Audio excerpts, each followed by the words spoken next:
local council took over responsibility for public health, and Liverpool's now set its sights on tackling obesity. Cutting down on sugar's the priority, and with that in mind, the council's looking at the idea of healthy havens, places where you'll struggle to buy junk food. Stuart Pollitt's been getting a flavour of local reaction.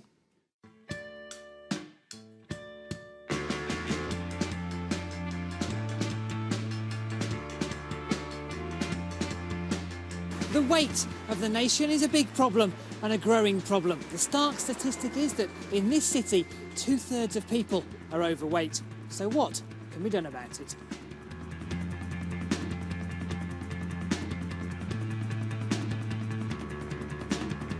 Within 200 yards of this school, we've got 10 late-night takeaways, fast food restaurants and 6 places which are basically convenience shops, sweet sellers. Councillor Tim Beaumont wants to deal with the addiction to fast food and sugar. One of his ideas is to create healthy havens, limiting vending machines in leisure centres or limiting new takeaways opening in certain areas. People have got the right to have the type of food that they want, so absolutely. But at the same time, we need to also be able to say, actually, we've probably got enough in this street already. We've reached saturation points. What I'm hoping is that we'll see in the future more empowering planning policies that allow local people to have a stronger influence over what type of shops open in their area. Any mayo in the pasta at all? Yeah, well.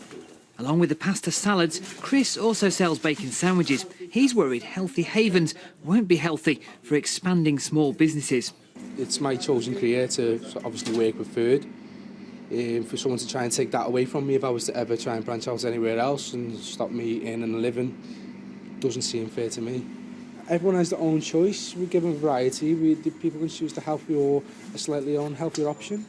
On this street, I found 31 takeaways. 31, and it's an area about 1.5 miles down here. So many and such a density. Food campaigners say tackling takeaways is just one part of the problem. There is no quick fix or no one piece of legislation that will sort everything. The things we'd like to see a duty on sugary drinks. We'd like to see a less density of the type of outlets that you see traditionally in inner city areas. We'd like to see councils thinking about what kind of food they have on offer. We'd like to see hospitals having healthier food available. And based on your density, it's going to calculate your percentage body fat. So if you could sit down in here for now.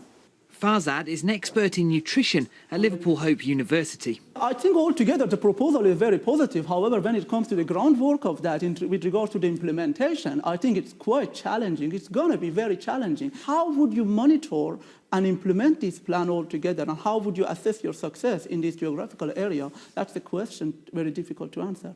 And whatever the plan, there is a cost for councils who are now responsible for public health, a cost the local government association says they need more help with. We need to get in there early and stop people becoming seriously overweight in the first place, and councils need more resources to do that because obviously local government budgets are being cut and our public health budgets are increasingly dominated by things like sexual health and drug and alcohol treatment. And despite that debate, the council in Liverpool is showing that it's serious about tackling sugar and serious about battling the bulge.